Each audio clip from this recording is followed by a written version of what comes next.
Finally, omukutu gwa Red Zone TV gumaze okubeera nga guddizibwa ku mpewo era nga kuwompulirira gwe wenna mpuliriza era agoberera omukutu guno. Nyongera okwebaza mwenna abasobodde okugumiikiriza ne musigala nga mukyasubscribinze ku channel eno.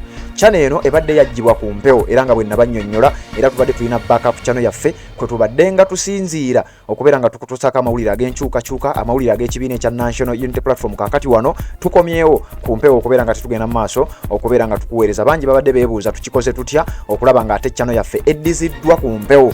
Tukoze kaweefube owa buli kika, tuyise mu makubo ag'enjawulo era tukoze consultations ez'enjawulo ate okuva mu bantu ab'amaanyi naddala abategeera ebintu bino era ne tutuukirira n'abakulu aba YouTube bwe bato ne tubannyonnyola nti guno omukutu Red Zone TV n'emikutu gyonna egiri related ku mukutu guno tugenda mu maaso n'okuba nga tutuusaako bannayuganda n'abantu bonna okwetoolola ensi yonna amawulire ag'ekuusa ku kibiina ekya National Unity Platform. Era bwe batyo ne batunula mu nsonga zaffe tukoze okujulira oba apiiru emirundi egisukka mu 12 paka abasajja we beetegerezza era ne batunuulira nti channel eno eweereza bannayuganda amawulire agakwata ku nsonga z'ekibiina ekya National Unity Platform, agakwata ku mukulembeze waabwe His Excellency Robert Kyagulanyi Ssentamu. Era finally bwe bato ne bakkiriza ne bategeeza nti tumaze okukola okwetegereza kwonna ntukizuula nti channel terina buzibu wabula abantu abatono ennyo abaali bagiripotinga n'ensonga endala ezeefaananyiza bwe zityo be baali bagiviirako okulaba nga ffe aba YouTube twasobola ogenda maaso ne tuba nga tugijja ku mpewo. Kati we twogerera tuzzeemu buto okulaba nga ate tukuweereza amawulire.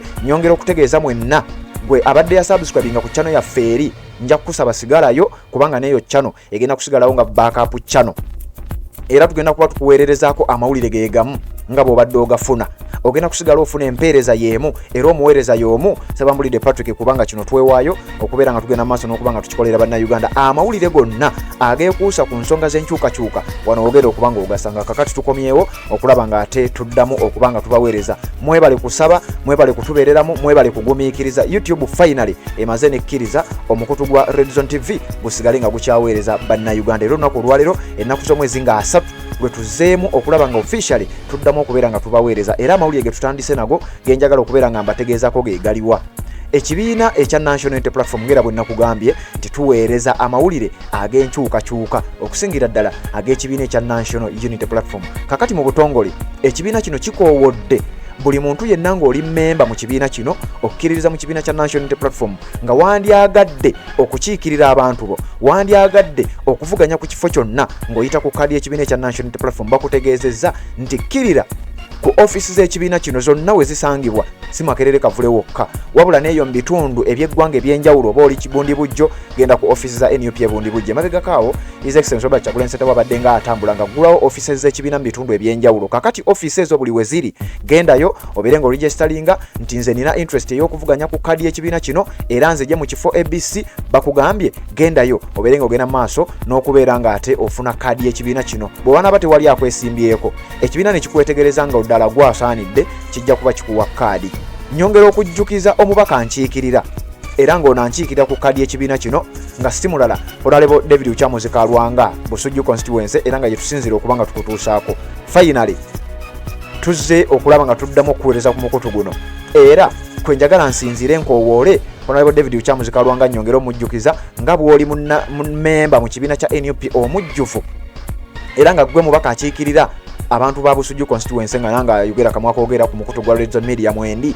Nyongera okutegeeza munnange edduka mangu tubeere nga ffe tusooka okulaba nga ate tukakasa nti kkaadi ey'ekibiina kino tukyayongera kugenda maaso n'okuba nga tuginyweza ngera bwe kiri nti gwagirina ate ng'otukiikiridde bulungi nnyo era nga n'ekibiina kya NUP okikiikiridde bulungi nnyo. Nyongera okukubira omulanga Honorable David Kyamuzi Kalwanga genda obeere nga oregisteringa kkaadi yaffe tugende maaso n'okuba nga tuginyweza tujja genda maaso n'okuba nga tukola ekisoboka. Kakati wuliriza okusinziira ku kiwandiiko ekyateekeddwa ku official website y'ekibiina kino National Unity Platform ekikulemberwa His Excellency Robert Kyagulanyi Ssentamu era emabegakaawo wamulaba nga naye yagenda n'ajjayo empapula ze n'azitwala ku kakiiko ak'ebyokulonda ak'ekibiina ekya National Unity Platform n'aziteekayo. Omuntu yenna amwewulira nga gwogamba gwe wandize ku bwa president ku kkaadi y'ekibiina kino awo oli waddembe ogendayo. Wulira ekiwandiiko kye baataddeyo.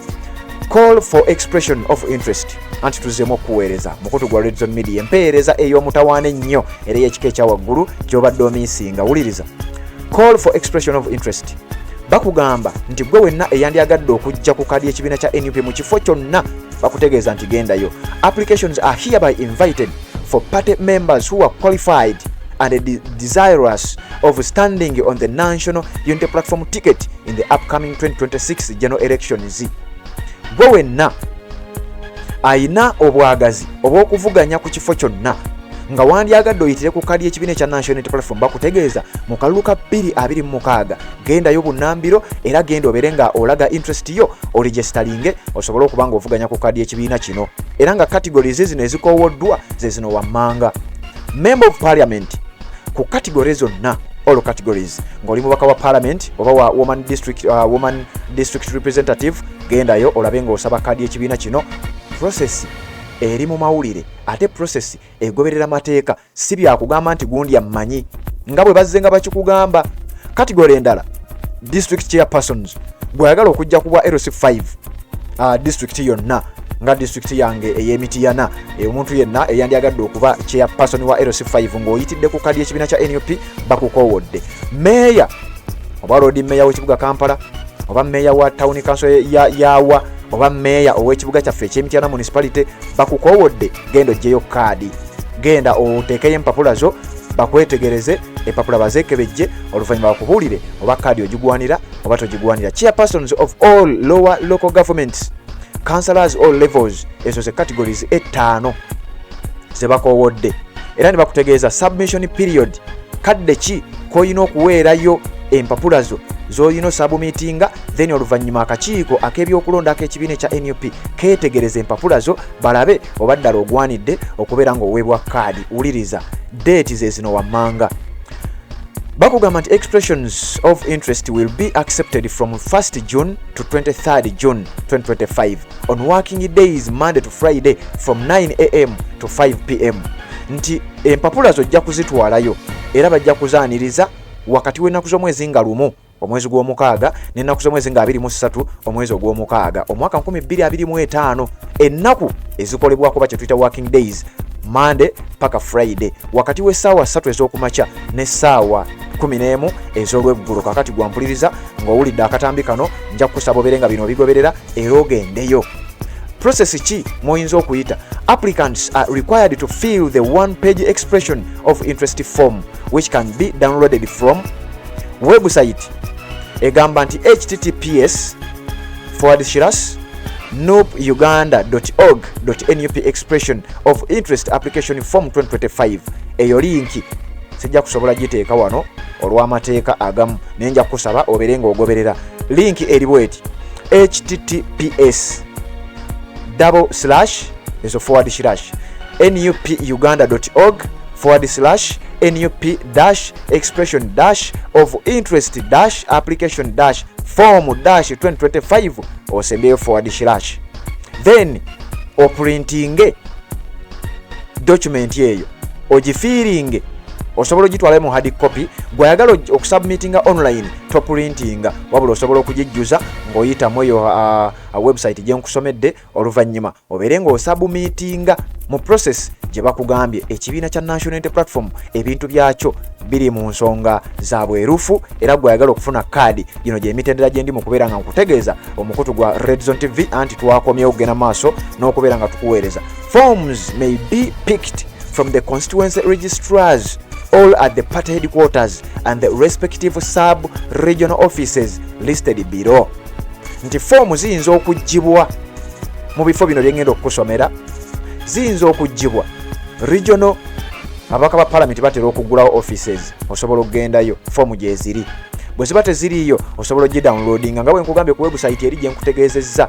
Bw'obanga website togitegedde nga n'omubaka wo teyaggulawo office mu kitundu kyakiikirira, wuliriza bino wammanga.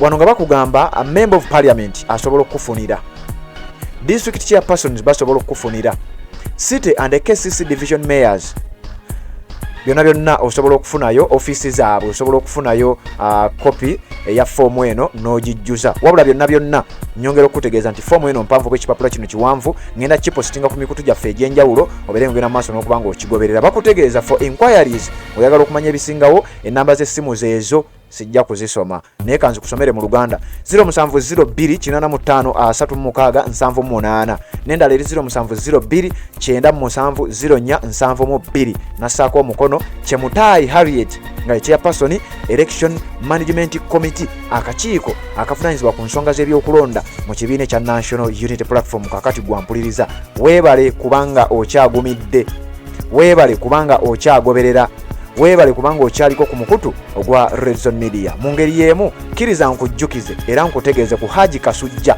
omusomi w'eddwa akutegeeza nti gendayo ng'olina ensonga ez'enjawulo ze wandyagadde okubanga bakwasaganyizaako ennamba y'essimu yeeyo gy'okubako kansubira erabika bulungi 0753856464 Haji Kasujja omusomi w'eddwa simusamize simusawo wa kinnansi wabula ayita mu kitabo ekitukufu ekya Kuruhani n'aba nga ate mwayita okukusumulula n'okukolako ku nsonga ez'enjawulo kakati gwampuliza ku mukutu gwa Red Zone TV atanaba kubanga osubscribinga kikole ate tubeere nga tutambula ffenna bannange mwebale kusaba omukutu gwaffe finally gumaze okubanga gukomawo ku mpewo tugenda maaso n'okubeera nga tukutusaako ensonga nga bwe twazikuweerezanga era bw'ogenda okusigala ng'ozifuna kakati atanaba kubanga osubscribinga kikole obeere ng'otwegattako mu ngeri emu oba endala kanzije tubeere nga ate tweyongerayo mu updates enzala nga bwe nkugambye tukyagenda maaso n'okubeera nga tukutusaako omukutu gwaffe guli omulala nja kukusaba osigaleyo nga nagwo ogugoberera kubanga nagwo tugenda kuba tuyitayo okuba nga tukutuusaako update ku nsonga ez'enjawulo zo zze ng'ofunirayo